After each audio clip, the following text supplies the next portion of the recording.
แล้วก็เป็นเสียงของสิท่านน้องแฮนเดือนน้องแฮนเตอร์เนาะทางน้องน้อยเฮาก็ถือว่ามีส่วนร่วมของส่วนเนาะ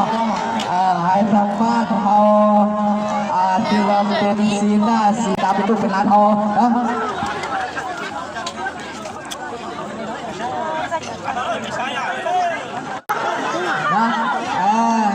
เอาสุดกันเลยวันนี้เนาะเอาไม่เพื่อนเราเลยสั่งไม่ได้ยอมเลย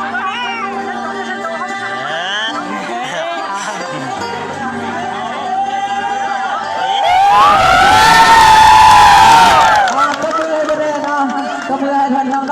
น้อยเพื่อนเนาะอายุมือเยอะรุ่นเกิดมือเยอะรุ่นเนาะ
ชวดเลยยอมมันถักเป็นหรอวะพ่อว่าตะเคียนเขาได้สัตว์